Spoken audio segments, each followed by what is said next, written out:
ప్రజలు ఇచ్చిన తీర్పుని నువ్వు స్పెషల్ బోనస్ ఇవ్వమంటున్నాడు. ఫర్ ఎగ్జాంపుల్, చంద్రబాబు నాయుడు గారు మొన్న 23 మంది ఉండి ప్రతిపక్ష నాయకుడు హోదా ఉండి ఎంత ఇల్ ట్రీట్ చేశారు, ఎంత దుర్మార్గంగా శాసనసభలో ప్రవర్తించినారు. ఆఖరణ ఒక మాట అన్నాడు అక్కడ కూర్చొని జగన్మోహన్ రెడ్డి చంద్రబాబు నాయుడు గారుని చూపించి, నీ దగ్గర చంద్రబాబు నాయుడు దగ్గర నుంచి 5-6 మందిని సభ్యులు లాగేస్తే నీకు ఆ ప్రతిపక్ష పార్టీ హోదా కూడా ఉండదని చెప్పి నీ నోటి గుండా చెప్పావు. అంటే 23 మందిలో ఒక 6 మంది పోతే నీకు హోదా ఉండదని నీ నోటి గుండా చెప్పావు. ఇప్పుడు హోదా ఎందుకు ఇరని చెప్పేసి మాట్లాడతావు. ఇది అర్థం కాని పరిస్థితి. ఆఖరణ చంద్రబాబు నాయుడు గారు ఎంత దారుణమైన పరిస్థితి అంటే, మేము వాకౌట్ చేసేదానికి అపోజిషన్ లీడర్ అవసరంలే, ఫ్లోర్ లీడర్ మేము ఉమ్మడి శాసనసభలో చూసాం. సిపిఐ సిపిఎం ఎవరు వాకౌట్ చేస్తామన్నా స్పీకరు మైక్ ఇస్తాడు, 2 మాటలు కారణం చెప్పి వాళ్ళు వాకౌట్ చేస్తారు. దానికి బాబు గారికి మైక్ ఇవ్వకపోతే దండం పెట్టి మాట్లాడే ఏ కారణంతో వాకౌట్ చేస్తున్నామో కూడా చెప్పలేని పరిస్థితుల్లో దండం పెట్టి చంద్రబాబు నాయుడు గారు బయటపోయిన పరిస్థితులు మనం చూసాం. ఇక్కడ ఇవన్నీ 2014 1994 వాళ్ళ పత్రిక రాసుంది. పి జనార్దన్ రెడ్డికి అపోజిషన్ ఇవ్వలేదు. P Janardhan Reddy floor leader. అటువంటివి ఫ్లోర్ లీడర్ అన్నకు తెలుసు.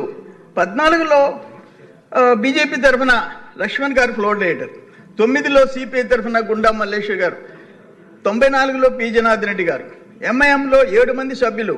ఓవైసీ గారికి ఎప్పుడు ఫ్లోర్ లీడరే.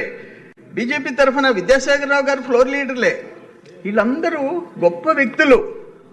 వాళ్ళందరూ ఫ్లోర్ లీడర్స్గా మాకు అవమానం, మాకు ప్రతిపక్ష పార్టీ హోదా ఇవ్వమని చెప్పి అడగలే. రాహుల్ గాంధీ గారు సుప్రీంకోర్టు పోతే సుప్రీంకోర్టు తిరస్కరించింది. ఇప్పుడు నీకు ఫ్లోర్ లీడర్ కూడా ఛాన్స్ ఇస్తారు మాట్లాడేదానికి, నీకు గౌరవిస్తారు. స్పీకర్ గారు, మీరైనా స్పీకర్ గారు, నువ్వు ఏం కావాలని కోరుతుండవు? విమానం టికెట్లు లేకపోతే రైలు టికెట్లు మేము కొనిస్తాం చందాలు వేసుకొని. ఎక్స్ట్రా ఏంటి? విమానం టికెట్లు ఫ్రీ, రైలు టికెట్లు ఫ్రీ, కారుకి డీజిల్ ఫ్రీ, కారుకి అలవెన్సు, నీ పిఏ నీ బంటు వాడికి కూడా మేమే ఇస్తాం జీతాలు. ఇంత ఇమ్మెచ్యూర్డ్గా అసలు ఏం మాట్లాడుతున్నారు మీరు? 11 మంది సభ్యులుంటే శాసనసభకు రామంటే ఆ నియోజకవర్గాల్లో ఆ ప్రజలకి ప్రాతినిధ్యం వహించే శాసనసభలు ఎన్నికల్లో గెలిచి మేము శాసనసభకే బాగుంటుంది. శాసనసభ అంటే చట్టాలు చేసే సభ.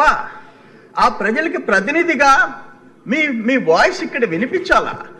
అటువంటిది రామన్నప్పుడు నిజంగా మీకు పద్ధతి ఉంటే రిజైన్ చేసేసి అలా ఉప ఎన్నికలు ఎదుర్కోవాలి. ఉప ఎన్నికలు ఎదుర్కొంటే ఆ పులివెందలు కూడా రాదని ఒక భయం. 60 రోజులకు ఒకసారి సంతకం పెట్టిపోతాం.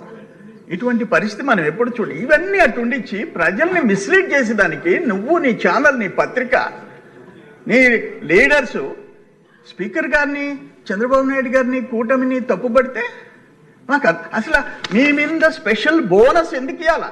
అంటే మీ ప్రవర్తన చూసి ఇవ్వాలనా? ఏం మాట్లాడుతున్నాను? ఏం మాట్లాడుతున్నారు? మేము మళ్ళీ వస్తా, అందరినీ లోపలేస్తా.